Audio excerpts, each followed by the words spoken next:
यह हथियारों को दंडित करने का सबसे अच्छा तरीका है। उनका मुंह जबरदस्ती किसी और के पिछवाड़े से सिल दिया जाता है और फिर एक बाल्टी सुअर का चारा लाया जाता है।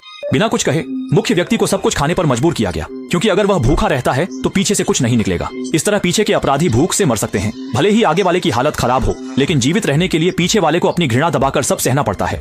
3 दिन और रात लगातार चलने के बाद मल की बदबू से हत्यारे सहन नहीं कर पा रहे हैं। निराश होकर वे विरोध करते हैं, लेकिन अब उनके मुंह पीछे की ओर मजबूती से सिल दिए गए हैं।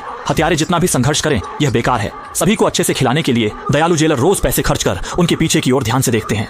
यदि कोई मुंह खोलने को तैयार नहीं होता तो उसके लिए मूंगफली का दाना इंतजार करता है। इसी तरह जेल में रोज अपराधी आते हैं। शुरुआत में लगा कि प्रहरी कुछ नहीं कर सकते और उन्होंने जेलर को उकसाया, लेकिन आगे का दृश्य उनके लिए अविस्मरणीय होगा। देखा कि जेलर ने बेझिझक बेहोशी की बंदूक निकाली, तेजी से डार्ट लोड किया और बिना कुछ कहे सीधे अपराधी पर निशाना साधकर गोली चला दी। इसके बाद जब सब बेहोश हो गए तो तुरंत क्रूर सजा का आदेश दिया गया। डॉक्टर ने ऑपरेशन टेबल पर प्रक्रिया की और जल्द ही हथियारों को जोड़कर एक लंबी भूखी सांप में बदल दिया। वे आपस में जुड़े थे और सांस नहीं ले पा रहे थे।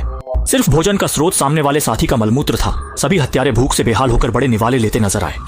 अधीक्षक संतोषजनक मुस्कान के साथ आए। इतनी क्रूर सजा के बाद हत्यारे शायद ही ऐसी हरकतें करने की हिम्मत करेंगे।